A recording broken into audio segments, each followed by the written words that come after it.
Good evening everyone. आज हम अपने चैनल की तरफ से एक काफ़ी इंपॉर्टेंट चैप्टर जो कि आफ्टर फिनिशिंग जनरल लेजर हम लोग करने जाते हैं, जो कि जिस चैप्टर का नाम है चैप्टर ट्रायल बैलेंस। आज हम आप लोगों को बेसिक आइडिया देने जाएंगे, क्योंकि trial balance is a very important balance for drawing up a final account. और ये कब बनता है? Always at the end of the year. ये ट्रायल बैलेंस कब बनाई जाती है? हमेशा साल के अंत पे। ये होता क्या है?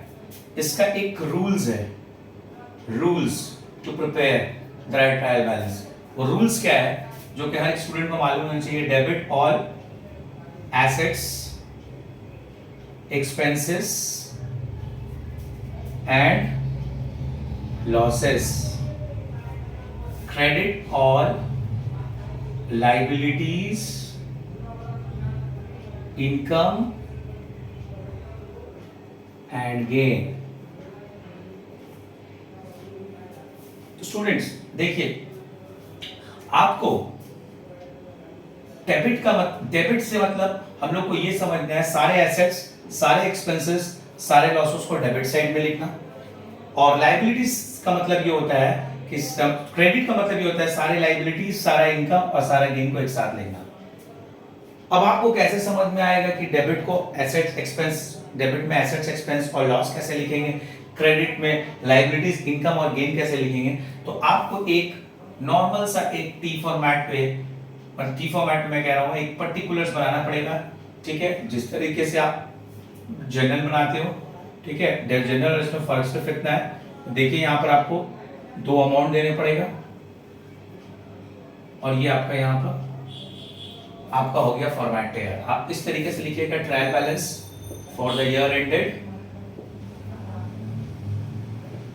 Trial balance of mister whatever you want to write, mister X for the year ended 31/12/2022। particulars, ledger folio, detail, amount।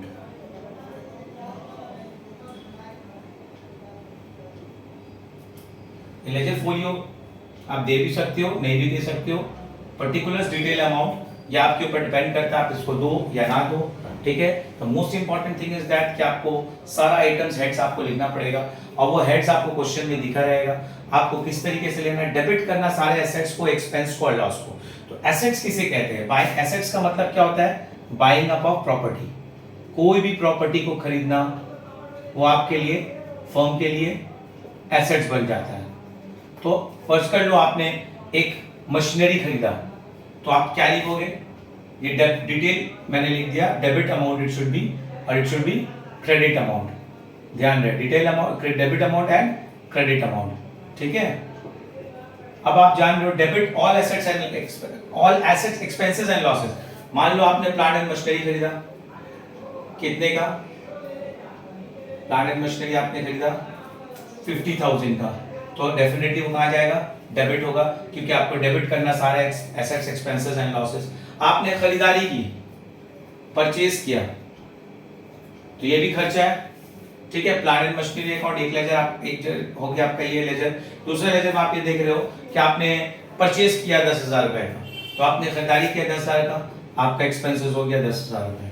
Okay, इस तरीके से अगर आपने फिर से कोई फर्नीचर खरीद लिया, तो furniture account debit, furniture account भी डेफिनेटली डेबिट होगा, क्योंकि डेबिट ऑल ये एक एसेट है। ठीक है, तो मान लो आपने 40,000 का फर्नीचर खरीद लिया। इस तरीके से अगर आपका किसी एंट्री पे ये दिख रहा है कि बैड डेब्ट हो जाता है, तो आप कहाँ लिखोगे? पर्टिकुलर्स में, हेड्स ऑफ द अकाउंट्स में आप लिखोगे बैड डेब्ट। ठीक है, आपका 2,000 रुपए का बैड डेब्ट हो जाता है, ये भी आप डेबिट में लिख सकते हो। These are the debit all assets, expenses and losses. आप देख रहे हो कि आपका कोई डेटर्स है, आपका डेटर्स है 20,000 रुपए का, तो वो भी एक एसेट है, तो आप यहाँ पर उसको डाल सकते हो। फिर आप क्वेश्चन में देखोगे कि आपका क्रेडिटर्स दिख रहा है। क्रेडिटर्स कितना दिख रहा है? क्रेडिटर्स आपका कितना दिख रहा है? मान लो आपको क्रेडिटर्स दिख रहा है, डेटर्स आपका 20,000, तो क्रेडिटर्स आपका 30,000 दिख रहा है। ठीक है, तो आपको इसी तरीके से देखना है कि आपको आगे बढ़ना है। फिर उसके बाद आपका मान लो आपने कहीं फर्म पे लोन लिया तो वो भी आपका एक लाइबिलिटीज हो गया। आपने समझ लो 50,000 का लोन ले लिया, so it will be your liabilities. कभी कभी क्या होता है फर्म ओवरड्राफ्ट फैसिलिटीज उठा लेते हैं तो वो क्या हो जाएगा, बैंक ओवरड्राफ्ट। अगर आप बैंक ओवरड्राफ्ट कहीं पे देखते हो तो वो एक लाइबिलिटीज है, वो मान लो आपका 30,000 वो भी है, तो इस हिसाब से आपका ये भी क्रेडिट में चला गया। आप देख रहे हो बिजनेस में पैसा कोई लगा रहा है तो कैपिटल अकाउंट जो कि ऑलवेज डेबिट होता है, ये भी आपने यहाँ पर 10,000 डाल दिया।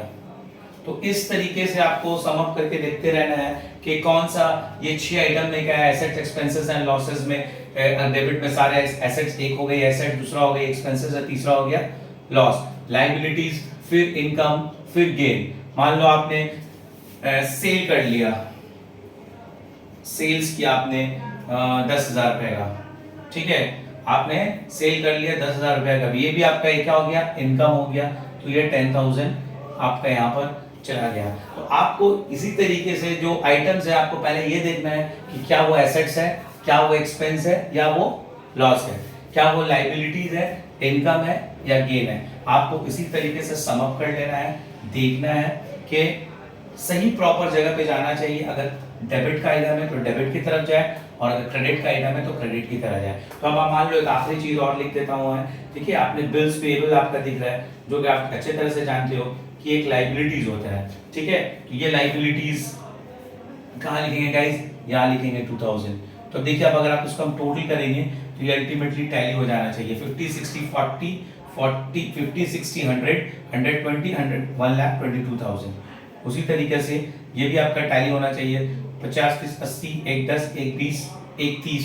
तो आपका 1 30 हो रहा है। अगर कोई भी एक चीज हो तो जैसे मैंने जस्ट सम अप करके बताया है, तो आप कोई भी एक चीज अगर आप ऐड कर लो यहाँ पर, मान लो आप बिल्स पेएबल आपने कोई फिगर को हम छोटा कर देते हैं तो it will be it might be 50 30 80 30 1 10 1 10 and then I take this one 1000 and this will be 10,000 1 20। और ये हो गया कितना आपका 1 10 हो गया, और 50 30 80 1 10 1 20, तो 1 20 ये हो जा रहा है, ये भी 1000 कर देते, ये भी 1000 कर देते, तो अल्टीमेटली ये टैली हो जाता है।